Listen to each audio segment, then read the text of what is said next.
અમરનાથ મહાદેવના દર્શન માટે વડોદરાથી પ્રથમ લક્ઝરી બસનું આજે શુભ પ્રસ્થાન કરવામાં આવ્યું હતું। રાજમહેલ રોડ ઉપર આવેલ Shri Shankheshwar tours and travels અને ફોનિક્સ ટુરિઝમના સંયુક્ત આયોજન હેઠળ નીકળેલી આ યાત્રામાં મોટી સંખ્યામાં શિવભક્તો ઉત્સાહપૂર્વક જોડાયા હતા। અમરનાથ યાત્રાને લઈને દર વર્ષની જેમ આ વર્ષે પણ ભાવિકોમાં ભારે ઉત્સાહ જોવા મળી રહ્યો છે। વડોદરા સહિત આસપાસના વિસ્તારોમાંથી અનેક યાત્રાળુઓ અગાઉથી નોંધણી કરાવી હતી। આજે ધાર્મિક પૂજન અને શુભકામનાઓ વચ્ચે પ્રથમ બસને રવાના કરવામાં આવી હતી। આયોજકો દ્વારા યાત્રાળુઓને આરામદાયક મુસાફરી માટે એસી સ્લીપર બસ, ઉત્તમ હોટલમાં રહેવાની વ્યવસ્થા તેમજ 2 સમયના ભોજન સહિતની સુવિધા ઉપલબ્ધ કરાવવામાં આવી છે। યાત્રીઓને તેમની પસંદગીની તારીખ અનુસાર યાત્રામાં સામેલ કરવામાં આવ્યા હતા। હર હર મહાદેવ અને બમ બમ ભોલેના જયઘોષ સાથે ભાવિકો બાબા અમરનાથના દર્શન માટે આનંદ અને શ્રદ્ધાભાવ સાથે પ્રસ્થાન કર્યું હતું।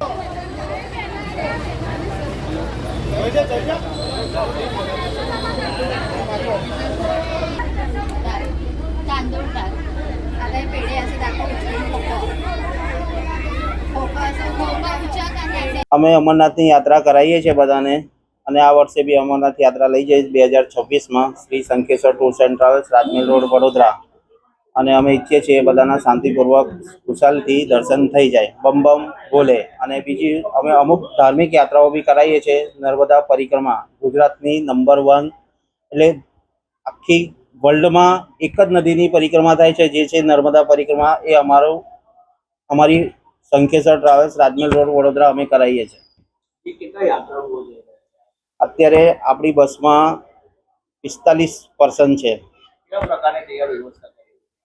ત્યાં હોટલ બુકિંગ છે, એસી બસ આવશે, એસી 2x2 સ્લીપર કોચ એસી ગાડી છે।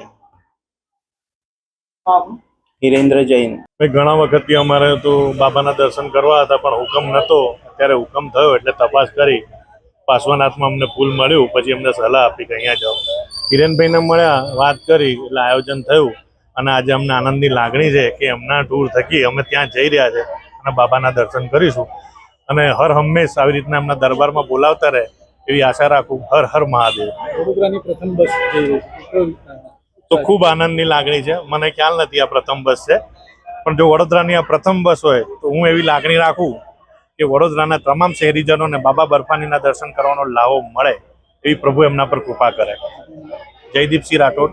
પહેલા તો બમ બમ બોલે વડોદરાવાસીઓ, સૌ વડોદરાવાસી અને ગુજરાતના મિત્રોને હર હર મહાદેવ।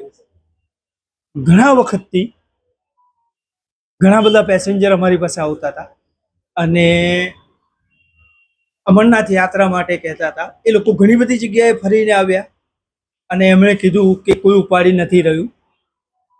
મારા ધ્યાનમાં હતું જ કે સમગ્ર ગુજરાતમાં Shri Hirenbhai Jain, Shri Shankheshwar tours and travels ધાર્મિક યાત્રા તથા નર્મદા પરિક્રમા માટે ગુજરાતમાં અગ્રહરોળનું સ્થાન ધરાવે છે। હું Hemant Trivedi, phoenix tourism, Rajmahal road, Vadodara સંચાલક હિરેનભાઈને મળ્યો, એટલે એમણે મને કીધું કે સૌ પ્રવાસીઓની ઈચ્છા હોય તો આપણે આ બસનું આયોજન કરીએ। એટલે મારો પહેલો પ્રશ્ન એવો હતો કે રજિસ્ટ્રેશનની આટલી તકલીફ છે, આપણે કેવી રીતે પહોંચી વળીશું? એટલે હિરેનભાઈએ કીધું કે એ ચિંતા તમે છોડી દો, જો બાબાની ઈચ્છા હશે તો આપણા સૌ પ્રવાસીઓનું રજિસ્ટ્રેશન થઈ જશે। અને હાલની તારીખમાં અમારી પાસે 50 સીટની બસમાં 45 પેસેન્જર છે, બધાનું રજિસ્ટ્રેશન થઈ ગયું છે। એસી 2x2 સ્લીપર બસ છે, દરેક જગ્યાએ એસી હોટલો છે, અને સમગ્ર પ્રવાસનું આયોજન અમે કરી દીધું। હવે એવું લાગે છે કે બીજી ઘણી બધી બસો મૂકી હોત તો એ પણ ભરાઈ જાત, કારણ કે આખા વડોદરામાં અમને ઘણો સારો પ્રતિસાદ મળ્યો। અને હવે એવું લાગે છે પેસેન્જરોનો અનેરો ઉત્સાહ જોઈને કે સાચે આ સારું પગલું લીધું છે। અને બમ બમ બોલેને અમે એટલી જ પ્રાર્થના કરીશું કે અમારા સૌ પેસેન્જર બાબાના દર્શન કરીને હસતા રમતા સકુશળ સલામત રીતે વડોદરા આવે અને બમ બમ બોલે કરે। હર હર મહાદેવ।